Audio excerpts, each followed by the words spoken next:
Last week saw the duration of the biomedicine course's long study tour week in the beautifully British city of London, where we had a fantastic time visiting historical landmarks and meeting with cutting edge biotech companies. So, here's how it all went down.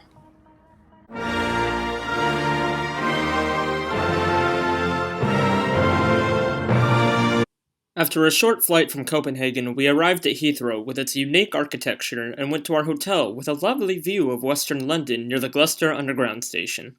A short walk around the area gave us a peek of what the city had to offer before we headed off to the British Natural History Museum, a large institute that holds collections that numerous scientists have used in the past to make great discoveries themselves. The entrance hall felt more like a large cathedral than a museum, with its Gothic architecture and stained glass windows, but the dinosaur managed to quickly throw off those churchy vibes. I managed to see a real preserved human brain at one point, and then quickly moved on to an exhibit about how scientists here work on collecting species, with creepy images of some of their findings. Then we moved on to what some consider to be the main exhibit of the museum, the dinosaur room.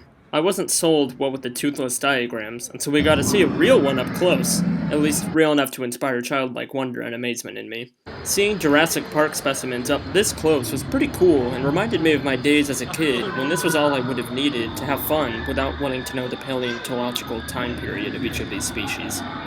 We saw how some dinosaurs developed shivs on their hands, and even more moving dinosaurs, but these ones were a lot more feathery and adorable.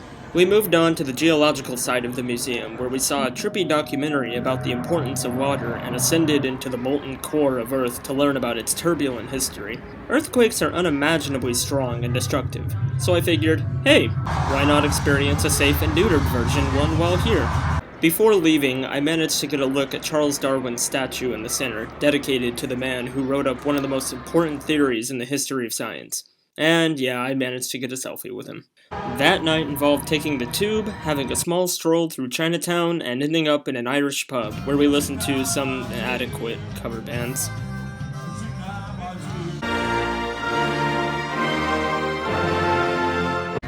Came out of the underground station only to be confronted by the Shard, the tallest building in the EU, which stood there like a glass and steel watchman that we couldn't go up due to the elevator ride costing £30.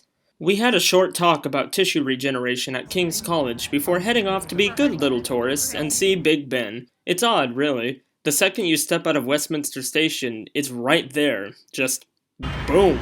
You know, one of the most photographed and recognizable pieces of architecture on the planet. Right across the Thames from Ben is of course the London Eye, which we decided to take due to it being an unusually sunny day in England. I have to say, this is one of the only tourist attractions that I've ever visited where the experience was totally worth the price of admission. We got some great views from our enclosed glass pod, including even more pictures of Parliament and the surrounding cityscape. For lunch, we went to the multicultural Borough Market, with street food vendors showcasing food from around the world. I got Ethiopian food for the first time, and it was delicious. I managed to walk across London Bridge without it falling down, and passed by one of the guardian dragons to the City of London, which is a city within London.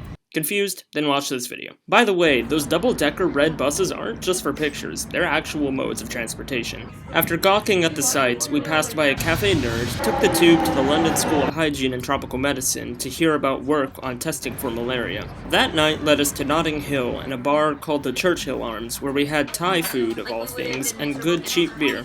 How British. On this more appropriately cloudy and wet English day, we ventured off to Oxford, where we first visited the Kennedy Institute of Rheumatology to discuss the effects of the immune system on bone fracture healing. But, frankly, I want to get to talking about the University of Oxford. To borrow the dialect of the Brits, it is bloody gorgeous. Upon arrival, it looks like most other historical European towns. Rustic, stone facades dotted with old churches and monuments of old. But once we began visiting some of the 38 colleges of the university spread throughout the city, I can only look in awe of this institution that is many centuries older than our entire country. So, for this, I just want to show some images. This building is Balliol College, which has made 3 prime ministers. This is the Science Museum, where Einstein once gave talks to admiring students. This is Blackwell's bookstore, once the largest bookstore in the world. This is the Divinity College, where part of Harry Potter was filmed. This is New College, one of the oldest colleges, ironically. It feels so oddly secluded with its manicured lawn and walled-off quads.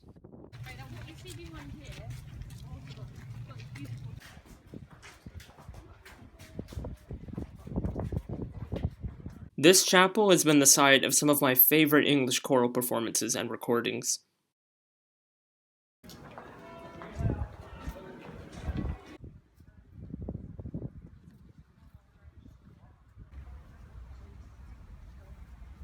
The library at Oxford is one of the most extensive in all of the UK, holding almost every published book in all of England since the 17th century.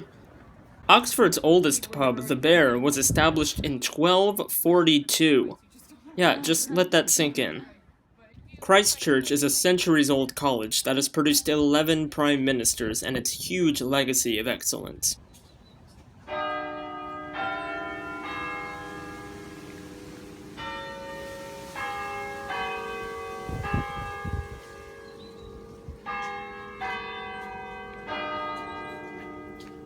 Well, now that the pretty pictures are over, we spent the night walking around town, looking at Ben and the Eye all lit up, Westminster Abbey and, wait, Methodist Central Hall?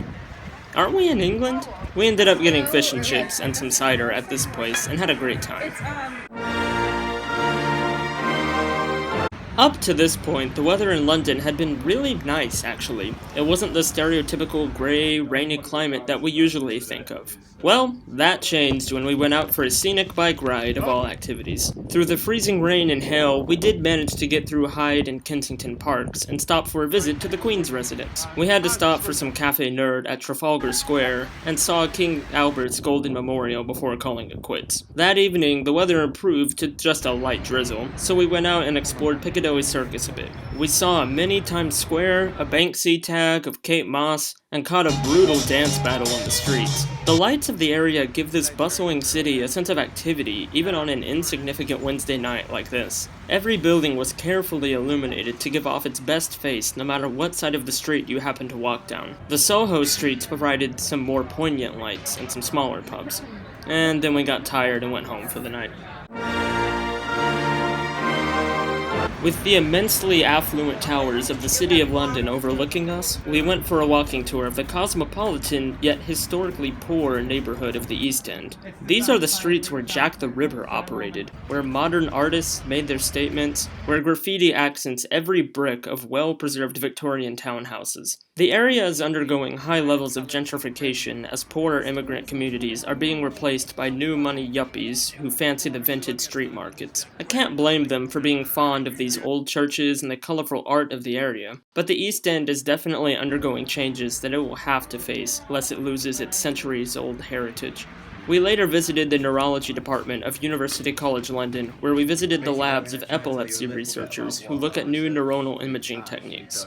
After that, we went to the Science and Art Hybrid Museum of the Wellcome Collection, where they had the full printed set of the entire human genome. The combination of these A's, C's, T's, and G's makes up every one of us, and there it is in text. The place also had representations of a karyotype with socks, a grotesque image of obesity, and an eye that just stares at you with The main exhibit dealt with that ineffable concept of consciousness largely by using examples from art and science, something that I believe people in both fields should do more often. Later on that night, we went and did some dancing, which I cannot and will not show here.